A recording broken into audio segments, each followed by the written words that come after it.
particularly Generation Z, which is behind Generation Y, they grew up with technology as an extension of their body. They are interacting. It is not separate from them like it is from us. So there's new ways of interaction, and it's changing our culture. It's changing everything. It's now changing our culture, our values, our behaviors, all the things that we have held for so long, those of us who are in the boomer years, and are going to outlive our old culture, and we are going to find ourselves involved in creating the new culture in between 60 and 100. It's quite phenomenal. Everything is data. We have the capability to simulate anything. We live in a programmable world, and we do program it.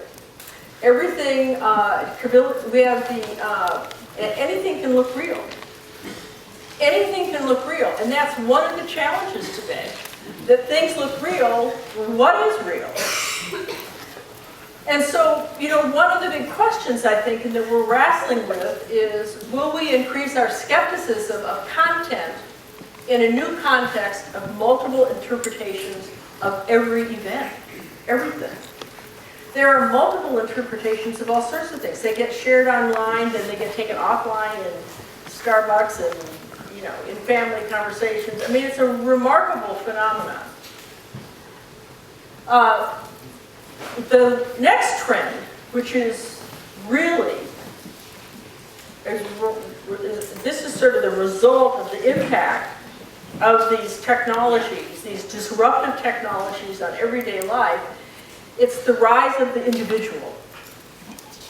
It used to be the unit of society was the family, and this is not to say this is replacing, but it really is the rise of the individual.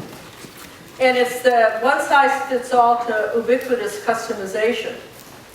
So it's the mass to the me economy. So it's the rise of the individual on an economic level. It's a shift from the mass economy to the me economy. So what is that? We're at a stage where these surges in new technologies, remember we talked about that in this cycle, how you get technologies and then you get surges of technologies and then there are all these huge structural kinds of shifts. That's where we are now, that are supporting us, responding to, and individuals, choices and preferences for what they learn, what they buy, what they eat.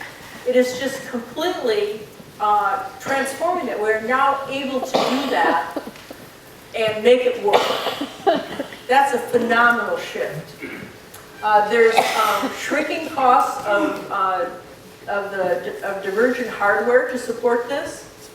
There's a ubiquity of content readily available to download, so there's no problem getting information to the individual. There's the whole cool factor reigns, so it's sort of cool and interesting to be involved in this, and people look for that. There's a shift. People are no longer willing to pay for content. They're willing to pay for experiences in this new world. So that's a huge challenge to business, to the arts, to music, to everything. That it's the experience, because content is so cheap, it's so ubiquitous, that people are looking for something more. And people want personal sort of curation of every experience.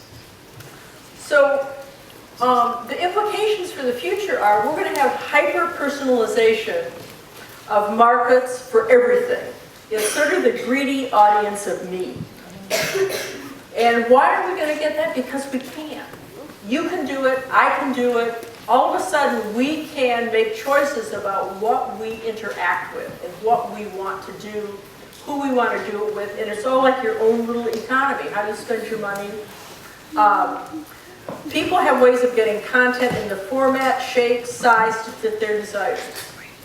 That's amazing. That's just all happened in the past decades. Imagine if you move forward 20 years what it will look like. Filters for information and experience. Everyone has filters for information and experience that is shareable, amendable, and receivable. So those are all within the purview of the individual. There are now digital campfires and these anchored communities. There's this whole new layer of culture and life that's been created. And this is just isn't in the US, this is in the world.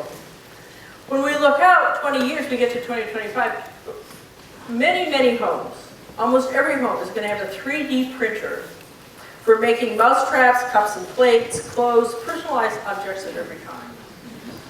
I mean, it's just truly amazing. And so